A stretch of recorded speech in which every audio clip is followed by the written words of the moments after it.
नमस्कार दोस्तों, आप सभी का बहुत बहुत स्वागत है इंडियन आईक्यू इंस्टीट्यूट के यूट्यूब चैनल पे। मैं आदर्श आपका स्वागत करता हूं।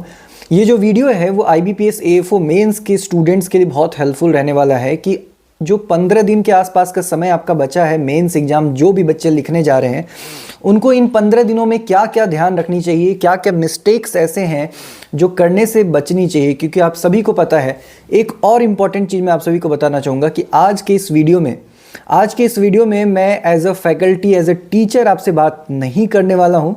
मैं as a all India ranker IBPS SO scale 2 agriculture officer के तौर पे आपसे बात करूंगा, एज ए स्टूडेंट आपसे बात करूंगा।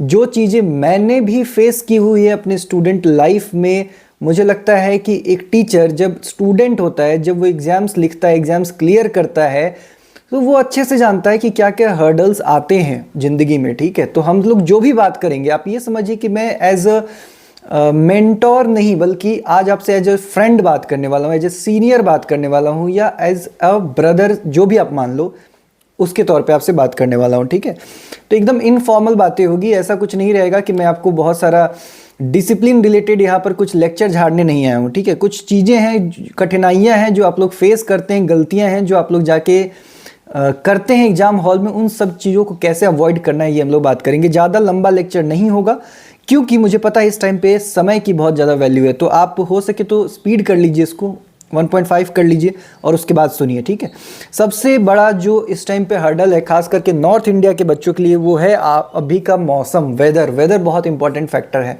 ठीक है, ये जो बच्चे कोस्टल एरिया में रह रहे हैं, साउथ इंडिया में रह रहे हैं, उनके लिए प्रॉब्लम ज़्यादा नहीं है। महाराष्ट्र साइड के हैं या साउथ के साइड से, उधर इतना वेदर का कोई प्रॉब्लम नहीं है, उधर नॉर्मल क्लाइमेट है अभी। लेकिन आप नॉर्थ में चले जाइए, वहाँ पे एकदम हालत ख़राब है, सब ठिठुर रहे हैं, बच्चों का पढ़ने का मन नहीं कर रहा है।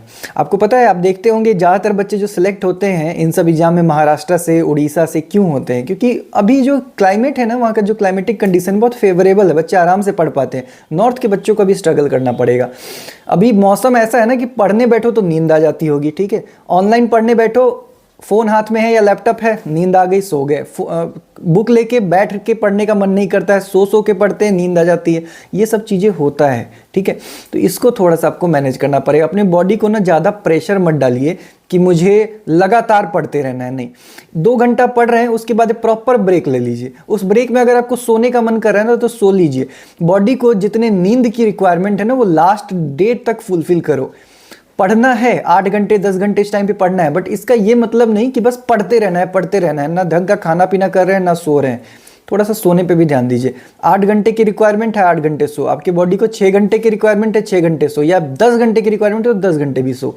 लेकिन जब जग रहे हो तब पढ़ो, तब दूसरे किसी काम में अभी इस टाइम पर नहीं। खास करके अगले 15 दिन अपने आप को इन्वॉल्व नहीं करना है। अच्छा ठीक है, हम इतना तो कोशिश करेंगे कि वेदर हमें डिस्ट्रैक्ट ना करे, या सोने का मन कर रहा है तो उसको हम फुलफिल कर लें और बाकी टाइम में पढ़े। लेकिन अगर मान लो हमसे गलती से टाइम वेस्ट हो गया, आज हम नहीं पढ़ पाए, जितना हमने सोचा था उतना नहीं पढ़ पाए, तो क्या करना है? तो अपने आप को ब्लेम नहीं करने लग जाओ। ठीक है, अपने आप को निगेटिव मत बनाओ कि यार पूरा दिन तूने वेस्ट कर दिया, ऐसे ही करता रहेगा लाइफ टाइम। बस इस तरीके की चीज़ें जो ना, अपने आप से बातें मत कीजिए। अपने आप को ये समझाइए कि चलिए ठीक है, आज किसी भी कारणवश, हो सकता है आपका घर का कोई पर्सनल प्रॉब्लम हो, या किसी भी वजह से आज आप पढ़ाई को टाइम नहीं दे पाए, आपको बाहर जाना पड़ गया। तो अब ये सोचिए कि आज का जो टाइम मेरा लॉस हो गया है, उसको अब मैं कल कैसे मेकअप करूं। ठीक है, कल जो पढ़ना है उसमें कैसे मैं 2 घंटा एक्सीड कर दूं, या फिर परसों भी कैसे मैं 1-2 घंटा एक्सीड करके आज वाला मैं कैसे मैनेज कर लूं। ठीक है, हमेशा कहता हूं बी अ गुड मैनेजर। आपको देखना है कि टाइम मैनेजमेंट मुझे कैसे करना है, ना कि अपने आप को कोसने लग जाए कि तुमने टाइम वेस्ट कर दिया, सारा साल वेस्ट कर दिया, महीना वेस्ट कर दिया। बिल्कुल भी नहीं, अभी प्रॉपर टाइम है आपके पास। 15 दिन में बहुत कुछ पढ़ा जा सकता है, बशर्ते कि आपके मन में किसी तरह का कोई डर ना बैठा हो। ठीक है, कोई ऐसा ना हो कि आप टाइम वेस्ट कर रहे हैं, करे जा रहे हैं, डिस्ट्रैक्ट हुए जा रहे हैं। नहीं, आपको पता होना चाहिए कि इन सब चीज़ों को कंट्रोल कैसे करना है। तीसरा सबसे इंपॉर्टेंट चीज़ ध्यान रखिएगा, वो है टाइम टेबल। टाइम टेबल वो वाला नहीं कि लेकर और दीवार पर चिपका दी और 1 महीने तक कर रहे हैं, वैसा वाला नहीं। वो टाइम टेबल कभी भी नहीं हो पाता है। टाइम टेबल जो है ना, बहुत ही ट्रांजिएंट चीज़ है, बहुत ही टेम्परेरी चीज़ है। रोज़ सुबह उठ के इस तरीके की कोई भी छोटी सी डायरी आप ले लो, आपके पास होगा भी डायरी, रोज सुबह उठ के आप टारगेट लिख लो, ठीक है। अभी 15 दिन के आसपास बचे हैं ना, पहले आप ये वीडियो देखने के बाद अपने दिमाग को शांत करके बैठ जाइए, बेड पे, टेबल चेयर पे, कहीं भी, और ये सोचिए कि अगले 15 दिन में आपको क्या क्या पढ़ना है। बहुत सारे बच्चों के पास हमारा रिवीजन नोट्स है, फिंगर टिप्स वाला रिवीजन नोट्स। जिनके पास नहीं है, अगर खुद का अपना नोट्स है, हैंड रिटन नोट्स हो, चाहे कोई भी जो आपने नोट्स बनाया हो कि लास्ट टाइम में पढ़ने के लिए, या आपने कहीं से भी पढ़ाई की हो, किसी बुक से पढ़ाई की हो, अंडरलाइन करके कुछ तो मतलब इतना रखे होंगे ना कि लास्ट टाइम में मुझे क्या पढ़ना है, ठीक है। तो अब क्या करिए, एक प्रॉपर सा टाइम टेबल बना लो कि अगले 15 डेज में मुझे क्या करना है। 15 में भी 10+5 करो कि अगले 10 दिन में मुझे क्या क्या पढ़ना है, और उसके बाद का जो 5 दिन है ना, उसको रिजर्व करके रखिए। किस चीज के लिए? एकदम फास्ट ट्रैक वाला रिवीजन, ठीक है। भूत प्रेत की तरह पढ़ेंगे। लास्ट के 5 दिन में ना उठेंगे नहीं बेड से, सोएंगे पढ़ेंगे, सोएंगे पढ़ेंगे। लास्ट के 5 दिन यही करना है। अपने आप को समझ लीजिए कि मैं एग्जिस्ट ही नहीं करता हूं किसी के लिए। आखिरी के 5 दिन को रिजर्व रखिए। वो जो रिवीजन होगा ना, वो प्रेतों वाला रिवीजन होगा, ठीक है। रात में भी जगे हुए निशाचर की तरह पढ़ रहे हैं, ठीक है, वैसा वाला पढ़ना है। उसको एकदम अलग करिए। तो अभी जो 10 दिन का शेड्यूल है ना, उसको पहले अच्छे से नोट डाउन करिए कि मुझे इस 10 दिन में क्या क्या पढ़ना है। एग्रोनॉमी पढ़ना है, मुझे एनिमल हस्बेंड्री पढ़ना है, ठीक है, फिशरी पढ़ना है, एग्रीकल्चर इंजीनियरिंग पढ़ना है, हॉर्टिकल्चर पढ़ना है, सॉइल साइंस पढ़ना है, पैथोलॉजी एंटोमोलॉजी पढ़ना है। कब पढ़ना है, कौन से डे को पढ़ना है, ये आपके टाइम टेबल में मेंशन होना चाहिए, ठीक है। और उसके अकॉर्डिंग चलो। ये हो जाएगा आपका 10 दिन का टाइम टेबल। अगला 5 दिन जो है वो तो रिजर्व है मेरा रिवीजन पर्पस के लिए, फास्ट ट्रैक रिवीजन, ठीक है। और उसके बाद जब कल होगा, परसों होगा, तरसों होगा, इस तरीके से जब डेली उठ रहे हैं सुबह में, तो देख लेना है कि आज मेरा क्या है। तो आज मेरा एनिमल हस्बेंड्री है, ठीक है। तो उसमें हम नोट डाउन कर लेंगे कि एनिमल हस्बेंड्री में आज मुझे क्या क्या कंप्लीट करना है, कहाँ से पढ़ना है, कौन सा प्रैक्टिस सेट लगा लेना है, कहाँ का टेस्ट लगा लेना है, ये सब चीज़ें आपको नोट करना है। और रात में फिर चेक कर लेना है कि हमने ये कर लिया कि नहीं कर लिया। करके फिर आराम से सोने चले जाओ रिलैक्स होके। ये जो टाइम टेबल है ना, ट्रांजिएंट वाला, टेम्परेरी वाला, इसको अपना लो अगले 15 दिन के लिए। बहुत बहुत ज़्यादा हेल्पफुल होगा। चीज़ें जब रिकॉर्ड में रहती है ना, तो दिमाग को पता होता है कि मुझे क्या करना है। Planning is very important. कुछ भी काम करना हो, एग्जीक्यूट करने से ना पहले प्लानिंग करना बहुत जरूरी है। प्लानिंग होगा तो अपने आप सारा चीज़ इंप्लीमेंट हो जाएगा, ठीक है।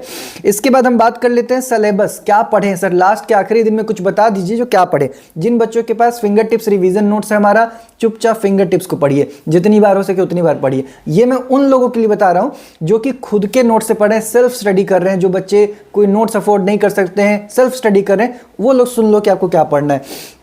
सारे सब्जेक्ट का बताऊंगा, ठीक है। और जो टॉपिक बता रहा हूं उसको नोट डाउन कर लीजिए। जो भी टॉपिक मैं मेंशन कर रहा हूं उसको नोट डाउन कर लीजिए। और जिनके पास फिंगर टिप्स है, थोड़ा सा वीडियो को आगे करके आगे बढ़िएगा, ठीक है। आगे भी इंपॉर्टेंट चीजें डिस्कस करेंगे। चलो, जनरल एग्रीकल्चर में एग्रीकल्चर के ब्रांचेस पढ़ लेना, इंपॉर्टेंट माइलस्टोन्स पढ़ लेना, ठीक है। एग्रोमेट्रोलॉजिकल इंस्ट्रूमेंट्स पढ़ लेना। इसके अलावा जो है इंपॉर्टेंट ऑर्गेनाइजेशन इंटरनेशनल और नेशनल लेवल के, उसको पढ़ लेना, ठीक है। क्रॉप और प्रोटीन कंटेंट, ऑयल कंटेंट, इसको पढ़ लीजिएगा। डॉर्फिंग जीन्स कौन कौन से होते हैं इंपॉर्टेंट क्रॉप में, उसको देख लीजिएगा। पंजेंसी और बिटरनेस किस किस कंपाउंड से कॉज होते हैं, वो पढ़ लीजिएगा। एग्रीकल्चर में कौन कौन से रिवोल्यूशन है, उसको देख लीजिएगा, ठीक है। इरिगेशन के क्रिटिकल स्टेजेस को देख लीजिएगा। साल के इंपॉर्टेंट डेज को देख लीजिएगा। ऑप्टिमम पीएच और टेम्परेचर जो क्रॉप्स के लिए रिक्वायरमेंट होता है वो देख लीजिएगा। इंपॉर्टेंट एक्ट्स देख लीजिएगा, ठीक है। फिंगर टिप्स वाले आगे बढ़िए आप लोग, ठीक है। ये सारा चीज़ आपके फिंगर टिप्स में है। जो बच्चे सेल्फ स्टडी करें वो लोग नोट डाउन करें, कॉपी ले लें, नोट डाउन करें। एग्रीकल्चर में कौन कौन सी इंपॉर्टेंट कमिटी है, इंपॉर्टेंट एपिथेट है, फ्रूट राइपनिंग इंडिकेटर, उसको पढ़ लेना है, ठीक है। ये जनरल एग्रीकल्चर में। सीड टेक्नोलॉजी में क्या करना है, सीड के जो क्लासेज हैं वो, उसका डिस्क्रिप्शन, उसके कलर वगैरह, ये सब चीज़ देख लीजिएगा, ठीक है। सीड एनालिसिस सर्टिफिकेट के बारे में देख लीजिए। सीड डोरमेंसी क्या होते हैं, कौन कौन से टाइप के होते हैं, डोरमेंसी को कैसे ब्रेक किया जाता है, कौन कौन से ट्रीटमेंट होते हैं, वो देख लीजिएगा।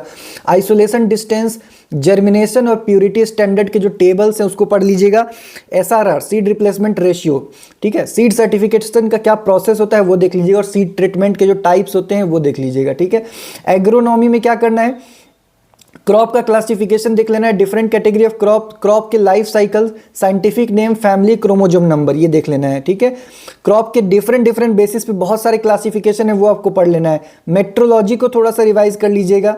इसके अलावा मल्चिंग क्या होता है, सॉइल कंजर्वेशन के अलग अलग मेजर्स क्या होता है, ये सब वो टॉपिक बता रहा हूँ जिससे आईबीपीएस सवाल करता है, ठीक है। यही अभी लास्ट दिन में आपको ज़्यादा अच्छे से पढ़ना है। Type of mulching, plant geometry, कौन कौन से टाइप होते हैं उसके, क्रॉपिंग सिस्टम क्या है, क्रॉपिंग पैटर्न क्या है, इंटीग्रेटेड फार्मिंग सिस्टम, अलग अलग फील्ड क्रॉप के सॉइल रिक्वायरमेंट क्या है, एनपीके डोजेस क्या है, इन्फ्लोरेसेंस कौन सा प्रेजेंट होता है किस किस क्रॉप में वो देख लीजिएगा, टिलेज के कॉन्सेप्ट देख लीजिएगा, सीड रेटिंग स्पेसिंग देख लीजिएगा, ठीक है। उसके बाद सीड सोइंग के अलग अलग जो मेथड्स हैं उसको पढ़ लीजिए, ऑप्टिमम प्लांट पॉपुलेशन देख लीजिए, यील्ड एडवांटेज के फॉर्मूला जो होते हैं अलग अलग उसको देख लीजिए, ठीक है। इरिगेशन के टाइप्स, ठीक है, कौन से क्रॉप में कौन से टाइप का इरिगेशन रिकमेंड किया जाता है, इरिगेशन वाटर का क्वालिटी पैरामीटर देख लीजिए, क्रॉप में वाटर का रिक्वायरमेंट कितना कितना होता है कौन से क्रॉप में वो देख लीजिए, इरिगेशन से रिलेटेड जो टर्म्स होते हैं उनको देख लीजिए, सॉइल से वाटर लॉसेस के अलग अलग टाइप होते हैं वो पढ़ना है आपको, ड्रेनेज का टाइप क्या है वो पढ़ना है, ठीक है। वीड्स छोड़ सकते हैं, वीड्स से क्वेश्चन ज़्यादा नहीं आता है, तो वीड्स को आप चाहें तो इग्नोर मार सकते हैं, ठीक है। वाटर शेड क्या है, इंडिया में कौन कौन से मेजर वाटर शेड हैं वो देख लीजिए, और जितने भी क्रॉप्स हैं इंपॉर्टेंट फील्ड क्रॉप उनका पीओपी पढ़ना है आपको। सॉइल साइंस में रॉक के टाइप, सॉइल के ऑर्डर, सॉइल के जो प्रोसेस होते हैं फंडामेंटल स्पेसिफिक वो देख लेना है, सॉइल पार्टिकल्स के साइज देख लेना है, सॉइल साइंस में जो इंपॉर्टेंट एसआई यूनिट होते हैं वो देख लेना है, इंडिया में कौन कौन से सॉइल पाए जाते हैं, फिजिकल केमिकल प्रॉपर्टी देख लेना है, पार्टिकल डेंसिटी बल्क डेंसिटी देख लेना है, ठीक है। सॉइल कलर और किस वजह से कलर आते हैं वो देख लेना है, type of soil water, soil horizon देख लेना है, इंपॉर्टेंट CN रेशियो देख लेना है, ठीक है। प्रॉब्लमेटिक सॉइल क्या होता है, क्यों डेवलप होता है, क्या क्या ट्रीटमेंट, कैसे रिक्लेमेशन होता है वो देख लेना है आपको, इंपॉर्टेंट न्यूट्रिएंट इंडिकेटर प्लांट देख लेना है, नाइट्रोजन फिक्सिंग माइक्रो ऑर्गेनिज्म देख लेना है, इसके बाद सॉइल इरोशन के टाइप्स देख लेना है, और फर्टिलाइजर्स थोड़ा सा आप ओवरव्यू ले लीजिएगा। इसके बाद जेनेटिक्स प्लांट ब्रीडिंग में आपको इंपॉर्टेंट जितने भी टर्म्स हैं उसको अच्छे से देख लीजिएगा, जेनेटिक्स में प्लांट ब्रीडिंग में टर्म्स से ही क्वेश्चन पूछे जाते हैं। प्लांट पैथोलॉजी में डिजीज का क्लासिफिकेशन देख लीजिएगा, important bacterial fungal disease, viral disease, ठीक है, माइकोप्लाज्मा से जो डिजीज कॉज होते हैं वो देख लीजिएगा। इसके अलावा डिजीज जब भी आप पढ़ रहे हैं तो डिजीज कौन कॉज करता है, ऑर्गेनिज्म किस टाइप का है, सिम्टम क्या है, ये सब चीज़ें भी अच्छे से ध्यान से देख लीजिएगा, ठीक है। इसके बाद आप लोग इंटोमोलॉजी में आइए तो वहाँ पे टैक्सोनॉमिक क्लासिफिकेशन देख लीजिएगा, मेटामॉर्फोसिस किस तरीके का होता है, लार्वा के टाइप क्या है, फीडिंग पैटर्न क्या है, ये सब देख लीजिएगा। बाकी इंसेक्ट का मॉर्फोलॉजी और फिजियोलॉजी, ठीक है, ऑर्गन सिस्टम वगैरह ये सब चीज़ें ध्यान से देख लीजिएगा। पेस्ट पॉपुलेशन ये देखना है आपको, important trap crop, biological control देख लेना है, ठीक है। उसके बाद जो इंपॉर्टेंट क्रॉप है, पैडी है, मेज है, कॉटन है, सुगर केन है, वीट है, पल्सेज हैं, इन सब में कौन कौन से पेस्ट हैं जो फील्ड लेवल पर, कौन कौन से पेस्ट हैं जो आपके स्टोरेज कंडीशन में अटैक करते हैं, ये आपको देखना है।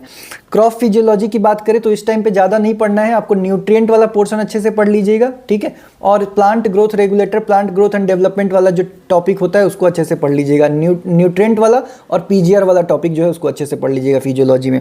बाकी इकोनॉमिक्स और मार्केटिंग की अगर बात करें तो वहाँ पर लैंड होल्डर्स के जो कैटेगरी होते हैं वो, टाइप ऑफ मार्केट क्या क्या है, मार्केटिंग फंक्शन का क्या क्या क्लासिफिकेशन है, कौन कौन से इंस्टीट्यूट इंडिया में क्या फंक्शन है जो मार्केटिंग में हेल्प कर रहे हैं, ठीक है।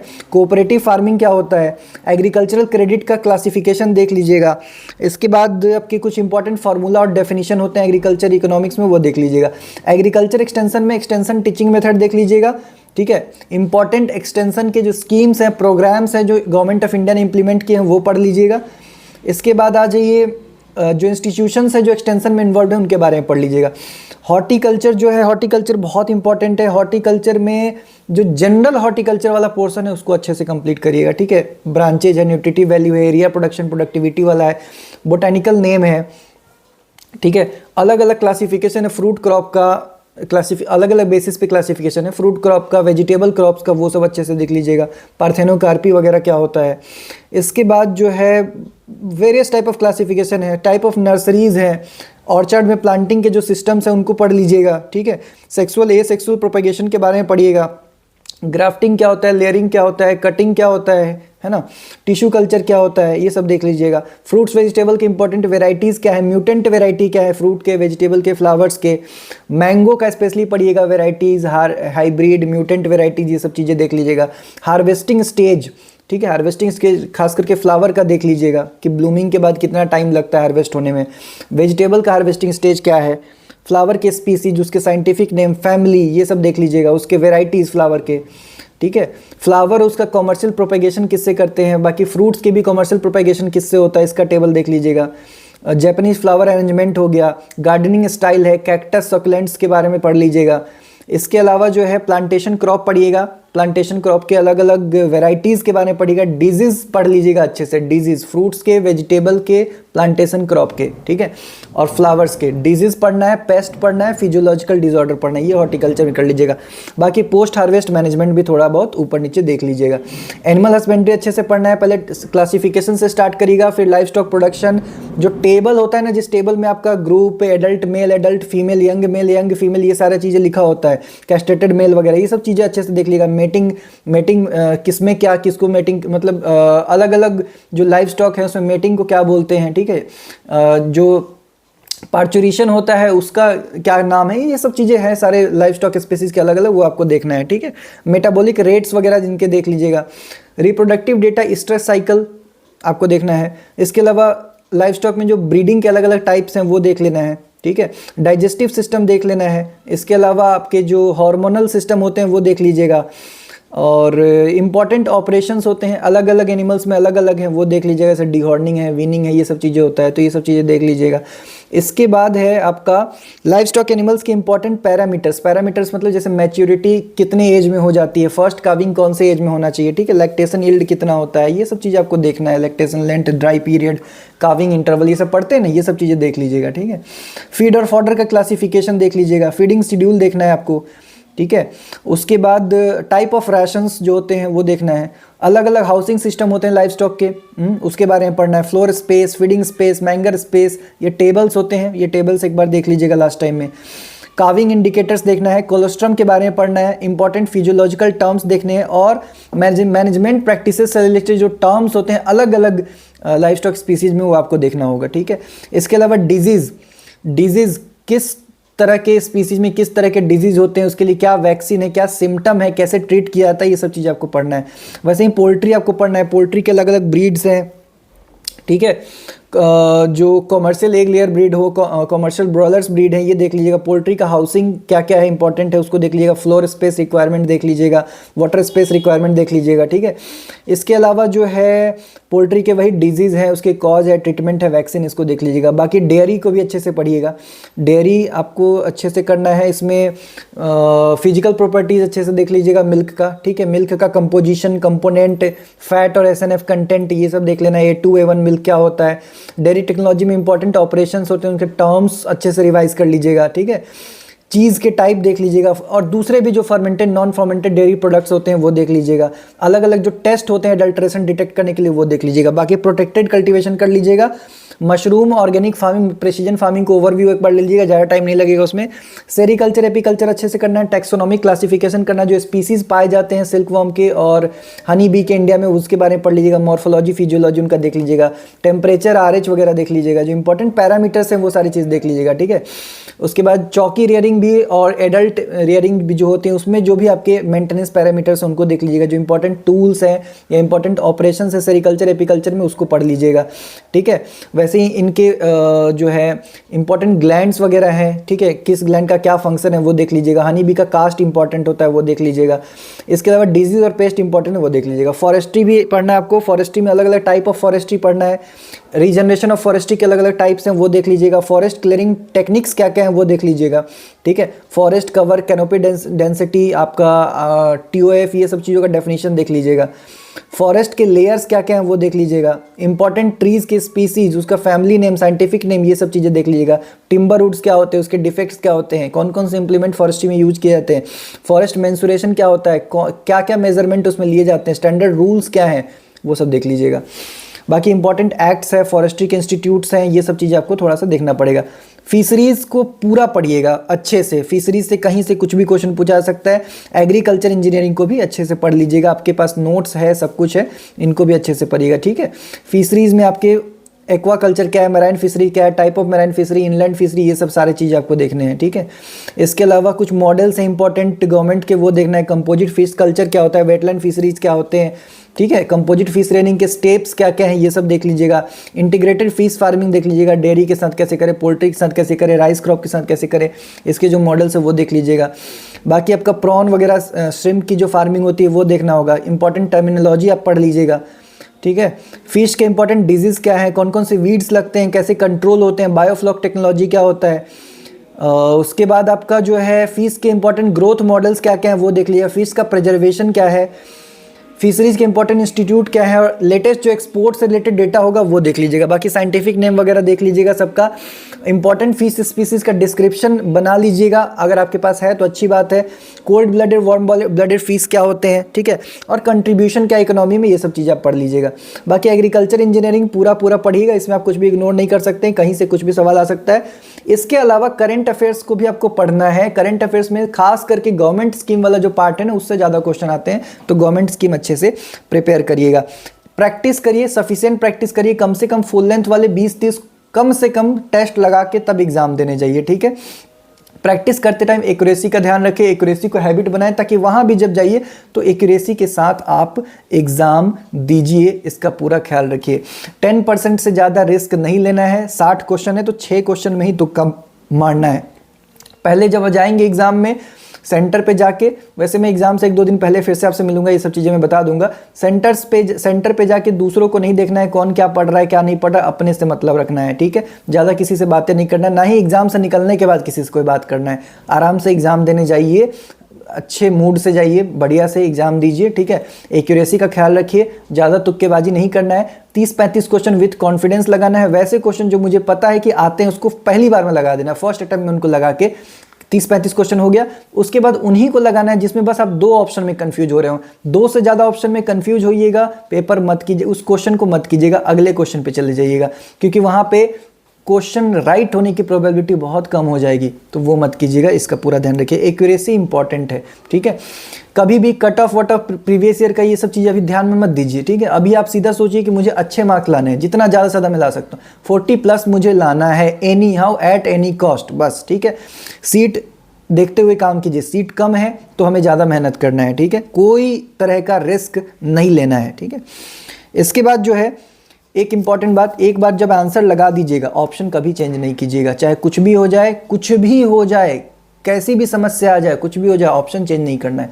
एक बार ऑप्शन लग गया तो लग गया, आगे बढ़ जाएंगे। ऑप्शन चेंज करिएगा वो आप गलत ही करिएगा, ठीक है। पहली बार हम करते हैं वही ज़्यादातर सही होता है। तो ध्यान रखें, स्वस्थ रहें, खुश रहें, ज़्यादा इधर उधर में टाइम वेस्ट ना करें। जो भी सोशल मीडिया में आप एक्टिव है ना, चलाइए, कोई दिक्कत नहीं है। ऐसा नहीं है कि एकदम अपने आप को जेल में डाल देना, नहीं, काम करना है, चलाना है, लेकिन जब आप वो एग्जिट कर रहे हो तो लॉग आउट कर लो, क्योंकि दोबारा लॉगिन करने में टाइम लगे, सोचना पड़े। अगर लॉगिन रहेगा ना तो फिर से आप टैब चेंज होगा, फिर इंस्टाग्राम चालू हो जाएगा, फिर फेसबुक चालू हो जाएगा, ठीक है। आप जब कोई भी चीज़ कर लिए, सोशल मीडिया चला लिए, अब उसको लॉग आउट कर दो। लॉग आउट नहीं करोगे तो बार बार टाइम वेस्ट करते रहोगे, ठीक है। तो ये इंपॉर्टेंट चीज़ें थी, आप लोगों के साथ डिस्कस करना था। चैनल पे नए हैं, सब्सक्राइब जरूर कर लीजिएगा। बाकी कोई गाइडेंस चाहिए होगा तो हम लोग हैं आपके लिए। मिलते हैं फिर आप लोगों से नेक्स्ट वीडियो में।